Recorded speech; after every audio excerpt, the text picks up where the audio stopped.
ఒకటే గుర్తు. దేశంలో ఇక్కడ మన ఆంధ్రప్రదేశ్లో ముందు ప్రభుత్వ పాఠశాలల టీచర్లు తయారు చేసే పేపర్లు కార్పొరేట్ వాళ్ళకి వెళ్తాయి. అవి చూపించి వాళ్ళు పరీక్షలు రాయిస్తారు, బయటికి తెలియనికుండా చూసుకుంటారు. అందుకు మార్కులు ఎక్కువ వచ్చేయి ఇదివరకు. ఇప్పుడైతే స్ట్రిక్ట్ చేశారు. కానీ పరీక్ష పేపర్లు ఇచ్చే 3 నుంచి 5 నుంచి తీసుకుంటారు. వాళ్ళు ఎవరో ఈ సంస్థలకి తెలిసిపోతుంది.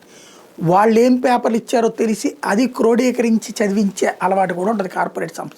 ఇది గవర్నమెంట్ వాళ్ళకి చెయ్యరు.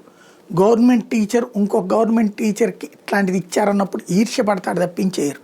ఇప్పుడు తాజాగా జరిగినటువంటి కాల్పుల ఉదంతాల నేపథ్యంలో ఈ లీకేజ్ ఉదంతాల నేపథ్యంలో అందరూ కోరుకుంటోంది, ఇంక్లూడింగ్ విజయ్ లాంటోడు కూడా కోరుకుంటోంది ఏంటయ్యా అంటే ఇక్కడ పరీక్షలు నిర్వహించడం, నీట్ పరీక్షలు దేశవ్యాప్తంగా ఒక పరీక్ష అనేది నిర్వహించడం అని ఏ రాష్ట్రానికి ఆ రాష్ట్రం మేమే నిర్వహించుకుంటాం, మార్కుల ఆధారంగా ఇంటర్మీడియట్ మార్కుల ఆధారంగా అక్కడ తీసుకొస్తామని.